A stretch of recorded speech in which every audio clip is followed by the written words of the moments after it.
یہ جانشینی اور یہ خانقاہ، اس کا تصور اور کانسیپٹ کیا ہے؟ یہ خانقاہیں کیوں ہے؟ پھر اس میں پیر کیوں ہوتا ہے، جانشین کیوں ہوتا ہے؟ اس کی کئی وجوہات ہیں۔ ایک تو یہ خانقاہ اس لیے بنتی ہے کہ یہ روحانی تربیت گاہ ہے۔ جیسے ظاہری علوم کے لیے دارالعلوم بنائے جاتے ہیں، ویسے باطنی علوم، جیسے ظاہری علوم ہے ویسے باطنی علوم ہے۔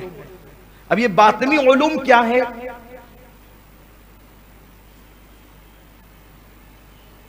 اس کی بڑی تفصیل ہے۔ جیسے انسان کے جو ظاہری اعمال ہوتے ہیں اس پر شریعت کے احکامات نافذ ہوتے ہیں، لیکن ایک باطنی گناہ بھی ہے، باطنی اعمال بھی ہے۔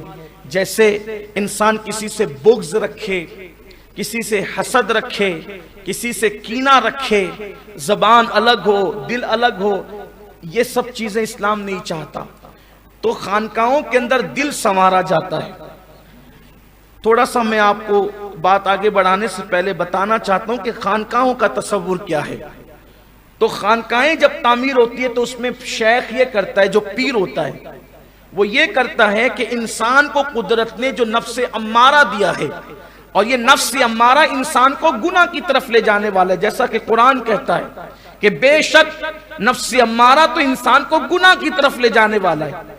تو نفس امارہ اللہ نے دیا ہے، اور اسی کے ساتھ اللہ نے ایک نفس اور عطا کیا ہے، اس کو نفس لوامہ کہتے ہیں، ملامت کرنے والا نفس۔ یعنی کہ ایک ہے نفس، ایک ہے دل، اسی نفس لوامہ کو دل بھی کہتے ہیں۔ تو اب یہ دو طاقتیں پیدائشی طور پر انسان کے ساتھ ہے۔ تو جب نفس امارہ گناہ کی طرف لے جانا چاہتا ہے، اور نفس لوامہ کہتا ہے رک، مت جا گناہ کی طرف۔ اگر آدمی نہیں جاتا ہے تو نفس لوامہ کے اندر ایک انرجی آ جاتی ہے، طاقت آ جاتی ہے، قوت آ جاتی ہے، اور امارہ کمزور ہو جاتا ہے۔ پھر اس کے بعد کل وہ بہت زور سے کہہ رہا تھا گناہ کے لیے، آج تھوڑی دھیرے سے کہتا ہے گناہ کے لیے، لیکن اب بھی وہ نہیں مانتا۔ پھر وہ اور مضبوط ہوتا ہے نفس لوامہ، پھر اور مضبوط ہوتا ہے، پھر اور مضبوط ہوتا ہے، اس طرح سے نفس امارہ ختم ہو جاتا ہے۔ پھر یہ نفس لوامہ بہت طاقتور اور پاورفل ہونے کے بعد بطور انعام گویا کہ اس کو اور اونچائی دے دی جاتی ہے، اس کے درجے بڑھا دیے جاتے ہیں، اور یہی نفس امارہ نفس لوامہ نفس مطمئنہ میں تبدیل ہو جاتا ہے۔ اور یہ نفس مطمئنہ وہ ہے کہ اگر اس کو آگ پر بھی لٹا دیا جائے تو بھی وہ مطمئن رہتا ہے، سولی کو دیکھتا ہے تو مطمئن رہتا ہے، دشمن کو دیکھتا ہے تو مطمئن رہتا ہے، فرشتوں کو دیکھتا ہے تو مطمئن رہتا ہے۔ مصیبت اس کو ٹینشن میں نہیں لاتی، تکلیف اس کو ٹینشن میں نہیں لاتی، بھوک اور پیاس اس کو بے چین اور بے قرار نہیں کرتی۔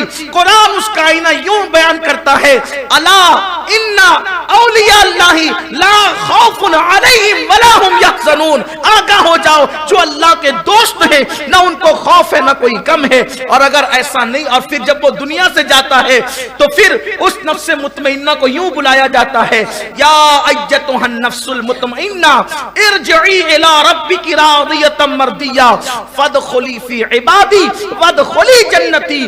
اے نفس مطمئنہ لوٹ جا، چل اپنے رب کی طرف لوٹ جا، اس حالت میں کہ تیرا رب تجھ سے راضی اور تو اللہ سے راضی ہے، اور تو اللہ کے خاص بندوں میں، عبادی کا ہمارے خاص بندوں میں شامل ہو جا، اور ہماری جنت خاص میں داخل ہو جا۔ یہ مرتبہ ملتا ہے گناہ سے بچنے کا۔ دوسری بات، اگر اس کے الٹ ہو کہ نفس لوامہ کی بات نہ مانے، نفس امارہ کی مانتے رہے، گناہ کرتے رہے، تو پھر نفس لوامہ کمزور ہوتا جاتا ہے، اور اس کے بعد جو ہے وہ نفس امارہ موٹا اور بڑھتا جاتا ہے۔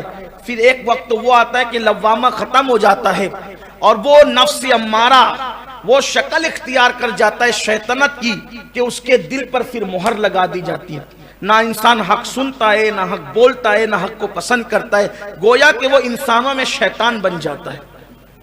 تو یہ خانقاہ اس لیے ہوتی ہے جیسے دواخانے ہوتے ہیں کہ مریض کو اگر دواخانے میں لایا جائے تو مرض کے اعتبار سے ڈاکٹر علاج کرتا ہے، دیکھنے والے کو سب مریض برابر سے نظر آتے ہیں، لیکن مریض ڈاکٹر کیا کرتا ہے؟ کسی کو صرف گولی دیتا ہے، کسی کو انجیکشن دیتا ہے، کسی کو دوا گولی انجیکشن دے کے گھر بھیجتا ہے، کسی کو ایڈمٹ کرتا ہے، پھر کسی کو ایڈمٹ کر کے صرف اس کا علاج کرتا ہے، کسی کو ایڈمٹ کر کے اس کا آپریشن کرتا ہے، کسی کو بلکہ پھر کسی کا آپریشن نہیں کرتا، پھر اپنے دواخانے سے کسی بڑے دواخانے کی طرف منتقل کرتا ہے، کسی کو صرف جو وہ جنرل وارڈ میں رکھتا ہے، کسی کو آئی سی یو میں رکھتا ہے۔ اس طریقے سے الگ الگ ڈاکٹر کا انداز ہوتا ہے۔ خانقاہ دواخانے کی طرح ہوتی ہے۔ جب مریض آتا ہے تو جیسے ڈاکٹر ایک نظر میں دیکھ کر پہچان جاتا ہے کہ مرض کیا ہے، اس کے مطابق ڈاکٹر علاج کرتا ہے۔ کچھ ایسے مریض ہوتے ہیں گناہ کے کہ نظر ڈال کر کے علاج کر کے گویا کہ گولی دوا دے کر کے گھر رہو، آتے جاتے رہو، علاج کرتے رہو، کام ہوتا رہے گا۔ لیکن کچھ ایسے ہوتے ہیں کہ نہیں، تم کو خانقاہ میں ایڈمٹ ہونا پڑے گا، تو ان کو رکھا جاتا ہے حق ہو الا اللہ کی صداؤں سے، گویا کہ پھر اس کو جو ہے وہ سلائن دی جاتی ہے اور اللہ اکبر اس کے دل کو چمکانے کی کوشش کی جاتی ہے۔ اور کچھ ایسے ہوتے ہیں کہ پھر ان کو آئی سی یو میں بہت قریب رکھ کر کے راتوں میں مرشد اکیلے میں بٹھا کر اپنی نگاہوں کی توجہ اتحادی کا آپریشن اس کے دل پر کرتا ہے اور پھر اس کے دل کو اپنے دل کی طرح بنا دیتا ہے۔ لیکن کچھ ایسے ہوتے ہیں کہ جو نہ سنور سکتے نہ سدھر سکتے ہیں، تو گویا کہ اپنے اس ہاسپٹل سے بڑے ہاسپٹل کی طرف اس طرح بڑھایا جاتا ہے کہ بندہ بیٹھا تو وہی رہتا ہے، لیکن پیر غوث الاعظم دستگیر سے کہتا ہے اس کا علاج میرے ہاتھ میں نہیں ہے، اے سرجن اب آپ توجہ کرنا، آپ کی نگاہ کرم ہو۔ یہ خانقاہ کا کانسیپٹ ہے جو میں نے جدید دور کے دواخانے سے ایک مثال کے ذریعے سے آسان زبان میں سمجھ۔